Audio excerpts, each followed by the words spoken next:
Hi, this is Sue Jackson with another Friday Reads. First of all, I want to thank all of you who've subscribed to my YouTube channel in my first few months.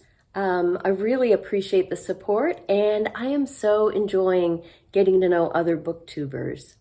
So, on to my reads. On Sunday, for Mother's Day, my son gave me Clock Dance by Ann Tyler, and I'm really enjoying it so far. My husband and I read some of her earlier novels, some of her first novels, but neither of us have read anything by her in years. So I was really glad to get back into this. Clock Dance is about a woman named Willa. She grows up in rural Pennsylvania and later as an adult moves out west. And the novel checks in with her every 10 to 20 years when she's at a turning point in her life.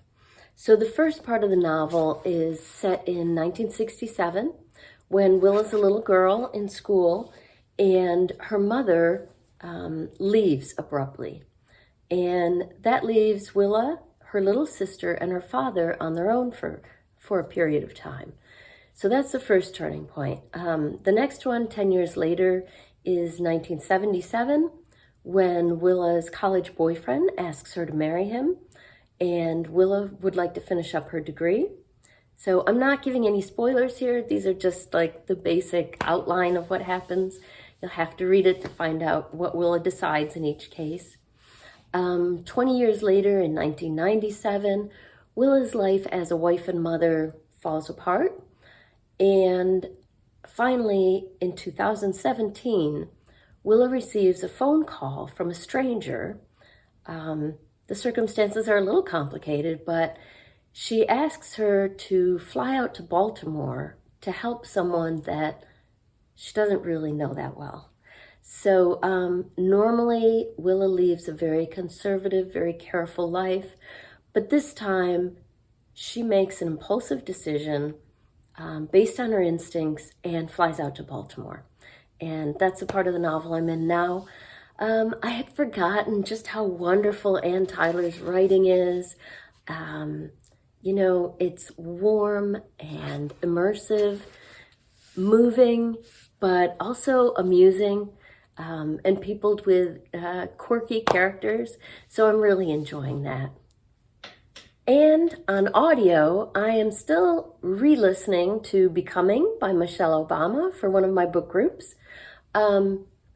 I listened to this for the first time in 2019 for Nonfiction November, and I enjoyed it very much. So when my book group chose it, I decided, since it was still on my iPod, I thought, oh, I'll just re-listen to a little bit of it so that I remind myself of the details. But I've ended up, I'm pretty far along now. I'm listening to all of it again. It's a wonderful memoir. It's warm. Even though Michelle Obama is a celebrity and was a first lady, her story is still very relatable.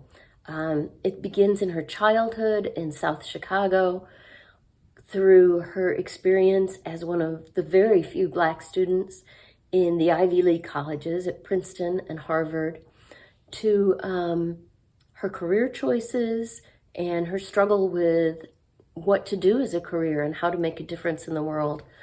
Her experiences as a mother and her relationship with Barack. And the part I'm listening to right now is all about while they're campaigning for the presidency for the first time.